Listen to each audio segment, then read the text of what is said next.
అసెంబ్లీలో వైసీపీ తీరుపై స్పీకర్ అయ్యన్న పాత్రుడు ఆగ్రహం వ్యక్తం చేశారు. ప్రభుత్వం తప్పు చేస్తే అసెంబ్లీకి వచ్చి మాట్లాడాలని, ప్రజా సమస్యలపై చర్చించాలని కోరారు. అసలు ప్రజాస్వామ్యంపై జగన్ కు గౌరవం ఉందా అని ప్రశ్నించారు. రపా రపా అంటూ సినిమా డైలాగ్స్ చెప్పడం ఏంటని మండిపడ్డారు. అంతు చూస్తామని ఎవరిని బెదిరిస్తున్నారని ఆరోపించారు. రాజకీయాల్లో ఇలాంటివి ఎప్పుడు చూడలేదని స్పీకర్ అయ్యన్న పాత్రుడు తెలిపారు.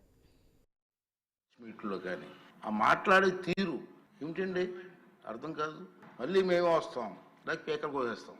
ఏంటండి అంతు చూస్తాం మాటలు రపరపాట సినిమా డైలాగ్ రపరప ఏంటి నాకు అర్థం కావట్లేదు. ఒక రాజకీయ పార్టీ ప్రజాస్వామ్యం మీద గౌరవం ఉన్న వాళ్ళు ఎవరు కూడా ఈ విధంగా మాట్లాడరండి.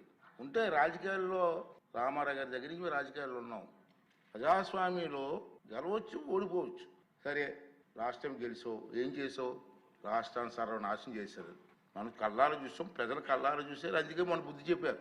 ఇప్పుడు ఏం చేయాలి? నీ డ్యూటీ ఏంటి? అది ప్రతిపక్షంగా ప్రభుత్వం చేస్తున్న కార్యక్రమాలని మీరు అమలు చేయడం కోసం ప్రయత్నం చేయాలి.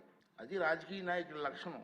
ప్రజలకి ప్రభుత్వం ఎక్కడైనా పొరపాట్లు చేస్తే అసెంబ్లీలోకి వచ్చి మాట్లాడు, ప్రజా సమస్యలు అసెంబ్లీ చర్చించు, ప్రభుత్వం మీద ఒత్తిడి తీసిరా. ముఖ్యమంత్రి గారు ఉంటారు, ఉప ముఖ్యమంత్రి గారు ఉంటారు, అందరూ సభ్యులు ఉంటారు.